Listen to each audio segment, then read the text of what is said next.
痛みを感じろ。痛みを考えろ。痛みを受け取れ。痛みを知れ。痛みを知らぬ者に本当の平和は分からん。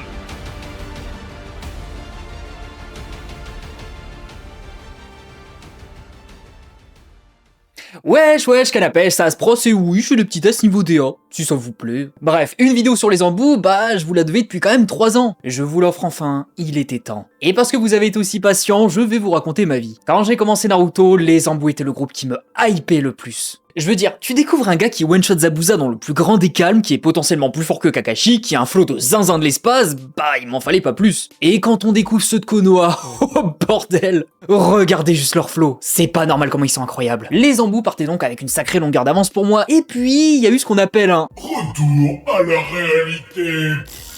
Les embouts, aussi stylés soient-ils, n'étaient pas à la hauteur de mes attentes. Et quand je vois les avis des gens sur internet, je me dis, je suis peut-être pas le seul. Je me suis donc posé la question.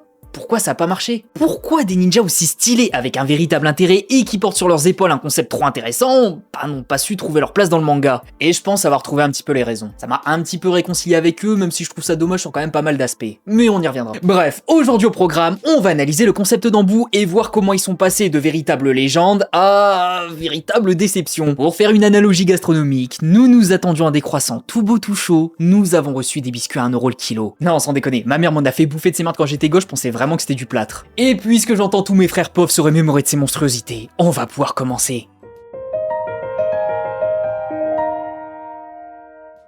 Les embous sont une unité d'élite secrète directement au service du Kage d'un village. Embu signifie Ansatsu, Senjutsu, Tokushu, Butai, soit force spéciale d'assassinat et de tactique.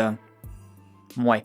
Embu, c'est bien comme acronyme. Ils sont placés directement sous l'autorité du Kage et n'obéissent à aucune autre hiérarchie du village. Ça signifie qu'ils exécutent exclusivement ses ordres et accomplissent les missions les plus sensibles qu'il ne peut pas assumer publiquement, comme les assassinats ciblés, l'espionnage, l'élimination de menaces internes ou la protection rapprochée. Ils sont formés pour obéir sans discuter, agir dans l'ombre et faire passer la mission avant toute considération morale ou personnelle, ce qui fait de l'outil parfait pour permettre au Kage de défendre les intérêts du village tout en préservant son image officielle. La responsabilité politique lui revenant, alors que les embous porte le poids psychologique, et la racine de Danzo représente une dérive de ce système, montrant les dangers d'un tel pouvoir lorsqu'il échappe au contrôle direct du Kage. Et en parlant de la racine, c'est une branche secrète extrême des embous, créée et dirigée par Danzo Shimura, votre personnage préféré, qui ne répondait pas réellement au Kage, mais à Danzo lui-même, agissant souvent dans l'ombre et parfois en contradiction directe avec la volonté officielle du Hokage. Ses membres étaient recrutés très jeunes, soumis à un endoctrinement brutal, privés de leurs émotions et de leur identité, afin de devenir des outils parfaitement obéissants, prêts à tout pour ce qu'ils appelaient le bien du village, ce qui a conduit la racine à commettre de nombreuses actions immorales et illégales. On a alors la version la plus sombre du système Embu et les dangers d'une force secrète échappant au contrôle direct du Hokage. Après, les embous ne sont pas exclusifs à Konoha. Chaque grand village ninja possède sa propre unité d'élite secrète, même si elles sont beaucoup moins développées à l'écran, et Kiri est le seul autre village dont on connaît réellement les forces spéciales, appelées les embous de Kiri. Ils fonctionnent sur le même principe général que ceux de Konoha, à savoir des ninjas d'élite, opérant dans l'ombre, sous l'autorité directe du Mizukage, chargé des missions secrètes, des assassinats et de la protection du pouvoir. Mais quand même dans un contexte bien plus brutal, puisque Kiri est surnommé le village du brouillard sanglant, ce qui implique des méthodes encore plus violentes et une sélection impitoyable. On parle quand même d'une époque où les élèves s'entretuaient lors des examens, et même si les autres villages comme Suna, Iwa ou Kumo possèdent très probablement des unités équivalentes,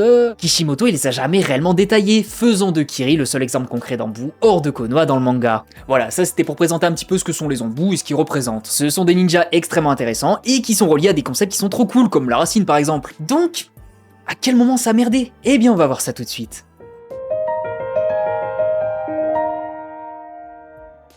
En fait, je pense que la majorité d'entre nous n'ont pas directement compris ce qu'il représentait et je pense qu'on s'attendait à plus alors que finalement il a jamais été question de plus. Déjà, on commet l'erreur d'associer le rang au niveau. Il est niveau Kage donc il est très fort, il est niveau Jonin donc ça passe, mais pour les embous, ça se classe pas de la même façon. Ça donne une idée très générale, mais bon, ça reste très général. Genre, le Jonin va être un ninja d'élite parce que justement les Jonin sont très chauds, mais le ninja d'élite, lui, il va pas forcément être un Jonin. Et quand on raisonne en termes de puissance de la sorte, c'est difficile de parler des embous, parce qu'autant les Jonin, on sait qu'ils sont tous monstrueux vu que les Jonin sont les élites de leur village, autant les embous, pas forcément. Dans l'armée, on dit souvent, bah je fais genre on dit, mais en vrai j'en fais même pas partie. Je suis une fraude. La meilleure personne pour le boulot n'est pas toujours la plus forte, mais la plus adaptée. Par exemple, un membre de l'embout pourrait être le crack ultime en track, genre l'action de retrouver et poursuivre un ennemi, mais ne pas être capable de battre Jake Paul dans un combat. Du coup, être un embout, c'est surtout avoir un lot de compétences très particulier dans un domaine, mais pas forcément de manière globale, là où les Jonin par exemple sont beaucoup plus polyvalents. Exemple, si Azuma part en mission, il devrait être apte à changer le type de mission en cours de route. Au début, c'est du repérage, ensuite ça peut devenir de la track, puis de la bagarre, et enfin de la collecte d'infos. Un Jonin se doit de savoir tout faire, alors qu'un embout, pas forcément. Quand Obito a compris qui était Fuya Manaka, il a dit que son pouvoir est devenu inutile, donc il a plus grand chose à proposer, ce qui fait qu'il a juste couvert Torune. Évidemment, un embout reste un ninja expérimenté, donc c'est pas un manchot niveau combat, mais je dirais qu'ils sont majoritairement moins polyvalents que les Jonin, vu qu'ils cherchent à maximiser leurs compétences dans un domaine très précis. Et sur ça, les exemples Kakashi, Itachi et Yamato, bah ils sont à prendre avec des pincettes, parce que eux c'était l'élite de l'élite, la crème de Konoha, ils étaient chauds en tout. Ils savaient faire absolument tout type de mission, ce qui fait que c'était des embouts d'exception, mais également des ninjas d'exception. Ils pouvaient remplir tous les rôles. Mais pour un Kakashi ou un Itachi, bah t'as 1000 ninjas random, ce qui fait qu'on doit pas les prendre comme exemple absolu. Surtout qu'en plus, les embouts, faut pas l'oublier, mais ils sont pas sélectionnés de la même façon. Et ça, bah on a trop tendance à l'oublier. Un ninja normal, on le fait passer Chunin quand on voit qu'il a ce qu'il faut après avoir vérifié ça via un examen. Ensuite, quand il a pris en expérience et qu'il démontre être un atout taille pour le village, il devient Jonin. Mais un embout,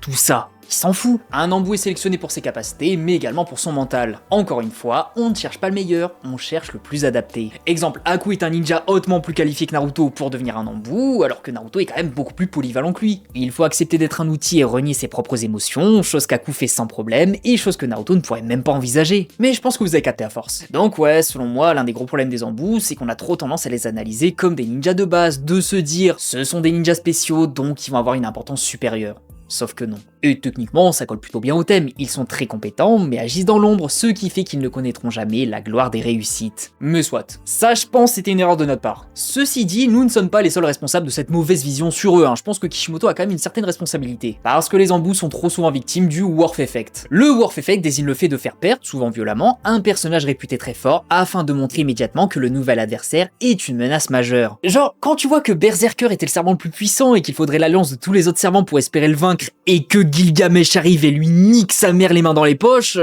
ça montre à quel point il était fort, Et par extension, ça le place comme le boss final, et ça, c'est le Worth Effect, qui vient de Star Trek apparemment, mais j'ai jamais vu. Et bah, les embouts sont très souvent victimes de ce concept. Quand tu les vois se faire battre par Kabuto, Kakashi il est en mode, attends, il a vaincu des embouts là? Ok, ce gars est une menace. Quand Danzo décime les embouts du pays du bois, on devait se dire, ouais, là il rigole pas Pépé en fait. Quand Konoha s'est fait attaquer par Tsunayoto, ils sont intervenus, mais on le voit pas dans le manga, juste vite fait dans l'animé. Sur ça, les Jonin ont été quand même bien plus utiles. Pareil, quand Hiruzen voulait arrêter Orochimaru, les embouts ils se sont fait exterminer sans difficulté. Quand les 4 du son ont fait leur barrière, ils n'ont rien pu faire non plus. Et ainsi de suite. Ils n'ont jamais véritablement brillé d'eux-mêmes, ils ont juste fait office d'outils pour montrer justement la puissance adverse. Et ça a exterminé leur réputation. Alors que pourtant, t'as des monstres. Fu et Torune par exemple, même eux ont servi de casse-pipe pour Obito pour montrer à quel point il était chaud. On te dit, ce sont les meilleurs ninjas de la racine, et ils se font dézinguer par Obito sans difficulté, pour montrer qu'Obito extermine ce qu'il se fait de mieux dans la racine. Un autre point qui me pose problème ici, c'est de les différencier avec les ninjas de base. Parce qu'en vrai, les embouts, ils font pas beaucoup plus ou différemment des ninjas de base. C'est le même type de mission, des tracks, de la collecte d'informations, des suivis, de la protection, enfin... ça change pas quoi. Sauf que les ninjas de base, ils le font aussi. Du coup, la différence semble surtout exister dans l'importance de la mission, genre les ninjas de base agissent dans la lumière et les embouts, ils agissent dans l'ombre. Sauf que là aussi c'est bizarre parce que ça nous a été expliqué que les ninjas de base aussi agissent dans l'ombre. Kakashi continue d'être missionné pour des missions difficiles, donc finalement son rôle il sera pas réellement différent de celui des embouts. En vrai, même niveau important, je sais pas. Genre, vous imaginez pas Konoha envoyer des embouts pour gérer les duos de l'Akatsuki? Non, il fallait envoyer des ninjas comme Azuma et Shikamaru par exemple. Donc ouais, encore une fois, les embouts sont envoyés dans des missions extrêmement précises, et finalement pas si différentes que ça des ninjas de base. À la limite, tu comprends la différence entre un ninja de base et un ninja de la racine. Eux ils sont conditionnés, déshumanisés au possible pour justement qu'ils accomplissent toutes les crasses du monde dans l'optique de maintenir la stabilité du village. Oui, tu fais immédiatement la différence, et quand tu imagines leur méthode, bah tu dis oui, c'est la partie sombre du village. Mais les embouts de base, si les ninjas de la racine représentent les ninjas de l'ombre, bah fatalement tu crées un problème parce que les embouts du Hokage ne peuvent pas être les ninjas de la lumière. Par définition, eux aussi doivent agir dans l'ombre. Et la comparaison peut être difficile quand t'as un groupe de ninjas de l'ombre et un groupe de ninjas de l'ombre des ténèbres, obscurement obscur, trouble de rature, courbera, Eiffel...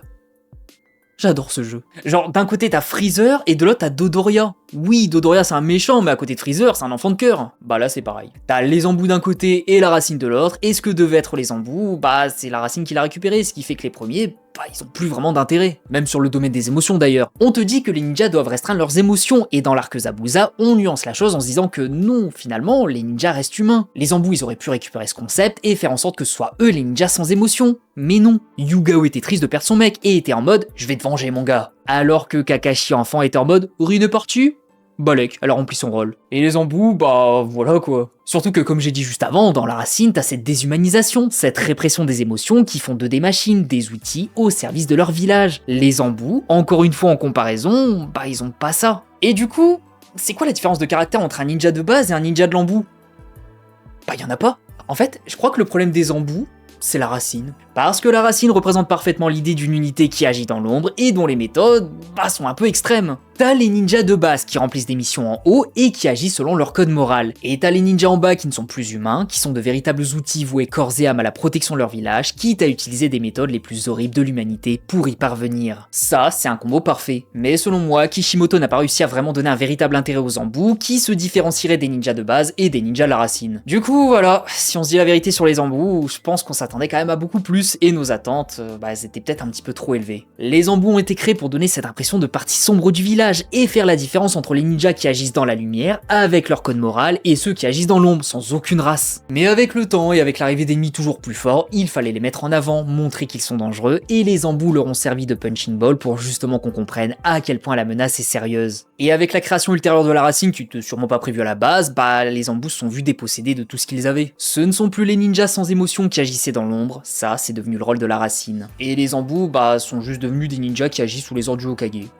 Comme les ninjas de base en fait. En vrai, ça m'énerve un petit peu, parce que je me dis on aurait pu faire mieux avec eux, c'est quand même des cracks dans des domaines très précis. Genre ajouter 1 ou 2 embouts dans des missions importantes, comme dans l'arc Ida Nekakuzu, au lieu d'envoyer Izumo et Kotetsu par exemple. Mais bon, on va pas réécrire le manga non plus, leur écartement n'a pas fait tant de mal que ça à la qualité globale de l'œuvre. C'est juste dommage vu leur flot de l'espace. Heureusement qu'Itachi, Kakashi et Yamato existent, ils ont pu relever un petit peu le niveau. Mais encore une fois, eux sont vraiment exceptionnels, il faut vraiment pas les considérer comme le standard des embouts. Du coup, mon avis final sur les embouts, c'est que oui, c'est dommage, mais bon, c'est pas si grave que ça, vu que dans tous les cas, la racine avait plus à raconter. Ce qui devait être raconté l'a quand même été, et les embouts, finalement, ils ont quand même réussi à conserver une certaine aura en comparaison avec les ninjas normaux. Genre, malgré toutes ces utilisations pour justement montrer à quel point l'adversaire est fort, quand on imagine un embout, on imagine toujours un ninja d'élite. Et rien que pour ça, franchement, je l'accepte. Mais enfin bref, je pense qu'on a fait le tour, on va pouvoir s'arrêter là. Selon vous, pourquoi les embouts ont-ils aussi mauvaise réputation? Est-ce que vous les aimez malgré tout? Est-ce que vous aimez ma nouvelle direction artistique? On en discute en commentaire. En attendant, je vous dis à la prochaine pour une nouvelle vidéo. Des bisous les gens, prenez soin de vous, et la prochaine fois au programme, on va sûrement parler d'Hinata mais en mode what if story. Bon, sauf si je change d'avis parce que ça m'arrive beaucoup en ce moment, mais bon, vu que la vidéo est déjà écrite et tournée, franchement, il y a pas de raison. Et je précise que ce sera l'ancienne direction artistique parce que vu que je l'ai déjà tournée, enfin vous vous doutez... Mais t'inquiète pas, ça va bien se passer. Bisous.